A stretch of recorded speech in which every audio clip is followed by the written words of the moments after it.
The Boss Metal Zone. Is it really designed to go in the effects loop? I see some people say that it's supposed to be a preamp. I happen to disagree. I think it's just a distortion pedal that just kind of sometimes sounds better in the effects loop. But as with all things I like to do on this channel, let's test it out. Let's see what some frequency responses are. Let's throw it in the amp both ways and along with another pedal I love, and let's see what happens. So what we have here is pink noise. Now, pink noise is kind of like a bunch of frequencies sort of all together to create flat frequencies. So rather than a sine wave that's just going to be like 800 hertz or something like that. So a sine wave is just going to be this right here. It's just, you know, around whatever frequency I want to move it to. And rather than that, we want as many frequencies as possible so we can test the kind of the frequency response of maybe an amp or a pedal or any sort of device like that. So we're going to run this pink noise into the amplifier and try to determine why would the metal zone sound better through the effects return anyways. So let's take a look at that. Let's run that pedal through the amp. Let's look at some frequency responses. Let's completely nerd out here. I'm going from my DAW, or my interface, into, right now I'm going into those guys. Basically, this is just a buffer because that's a long signal run. And then I'm going into this amp right here, which is a deluxe, no, not a deluxe reverb, it's not a deluxe, it's a Hot Rod Deluxe, there you go. And then I'm going out the amp via the torpedo captor, back into the DAW, well, the interface here, which then connects to the DAW on a different channel. So for example, what we can see, we can actually look here and say, you know what? I wonder, whenever we run that pink noise into the input of the amp, I wonder exactly what it does frequency response wise. Let's see. Here's my settings here. You can kind of see what's going on. Pretty much straight up and down. I'm on the clean channel, of course, but it's pretty much straight up and down. Got the reverb off. Presence on about 4 or so. So let's see what that does to the frequency response. Just kind of as we expected it would be. We lose some mids, gain some highs, and it's going to cut off a little bit because, it's a tube amp. And yeah, it's not flat at all as we expected. But what happens if we run it into power amp in? So we're completely bypassing that preamp now, just going into the phase inverter and the power tubes. Quite a bit more flat, not completely flat because again, it is a tube amp and it's not really meant to be a completely full frequency response thing. It's inefficient. That's what we love about it. There are things we can do to simulate that. So let's try this little Black 65, which is kind of like a preamp sort of thing. Sort of, maybe a little bit. See what that does. That actually does basically the same thing. Not exactly, but very, very similar to the frequency response. Let's run the metal zone here, right into the input of the interface. I'm just kind of curious to see exactly what's happening EQ-wise, frequency response, with the metal zone. So let's check out the metal zone with the pink noise, all the controls are noon on that metal zone, and let's look at the frequency response of that.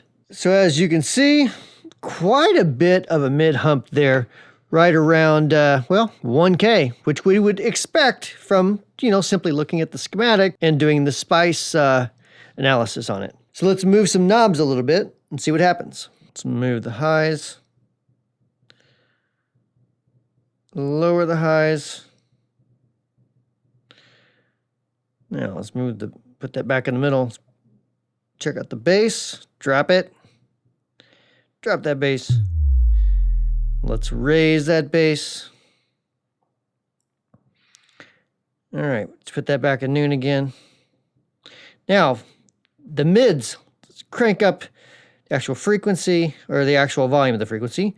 Let's sweep the mids all the way down, slowly turning it up.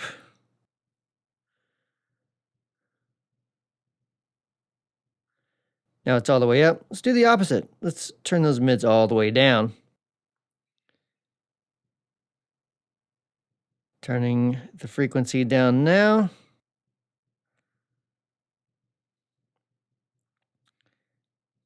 All right, and there you go. All right, so now let's run that metal zone into the input of the amp, see what the frequency response is doing, and then let's run it into the effects loop and see what it's doing.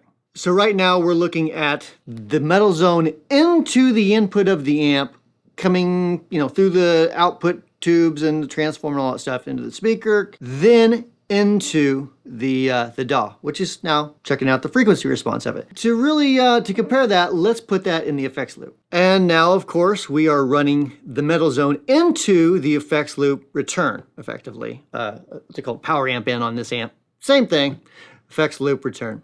So you can see it's quite drastically different just by looking at the frequency analysis. But that doesn't tell the whole story. You've got to play through it, right? Okay, I'm playing through the metal zone, through the input of the Fender Hot Rod Deluxe. I just had the knobs pretty much straight up and got the gain, I don't know, 2 o'clock or so.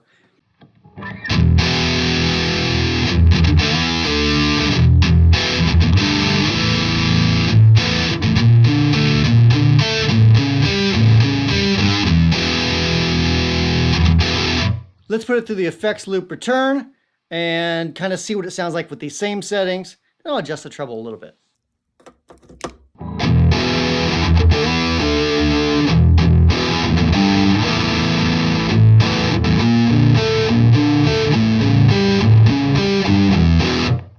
So noticeably darker, which we knew from looking at the previous frequency analysis. Let me turn up the brightness just a little bit on the pedal.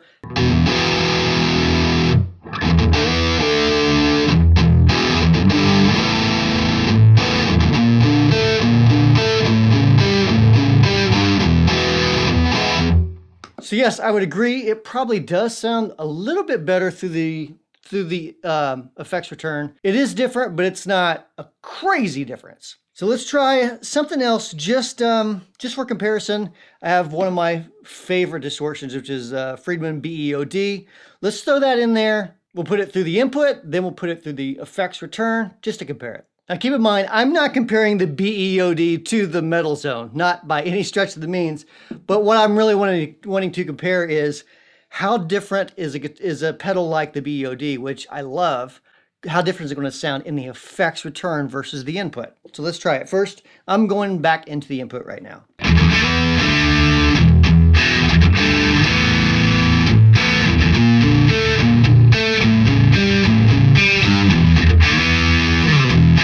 Now let's put it through the effects loop return.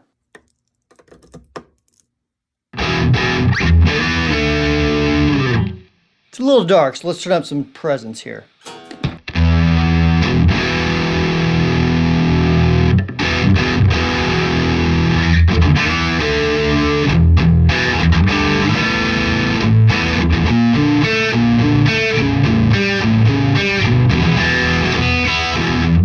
Again, a bit more meaty because we're not getting that big mid scoop in there. So I do like it. The problems I don't like about running to an effects loop with some sort of distortion pedal is really you have one volume, which is your clean tone. So here's my clean just through the effects loop's end.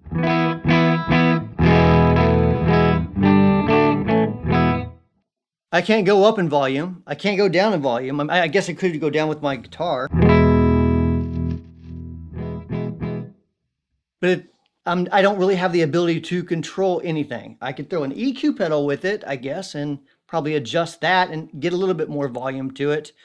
But it's just not the same thing. And I don't have as much control. So something that I would probably do if I was going to start running all my pedals into the effects loops return is I would just make sure I had some sort of boost or something that I can really change that volume or hopefully change the EQ. So maybe even just a good EQ pedal and run that very last after everything. So just for comparison, let me show you the clean tone on this just so you kind of have some sort of reference.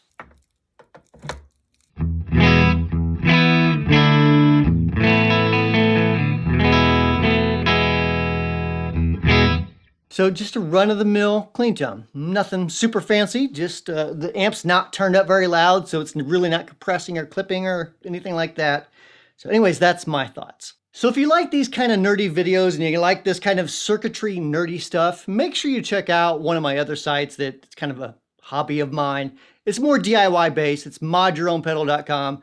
And then click on DIY books, I believe. I'll have a link in the description. And I've got several Kindle books where I break down like the Blues Driver and I think a DS1 or something, I forget now. I break those circuits down in a lot of detail and really describe what's going on in each different part of the circuit. And then, of course, some completely different mods that a person could do if you should choose to. So make sure to check that out. So thanks for watching. Make sure to leave a like if you like this video, and a comment would be awesome as well. See you next time.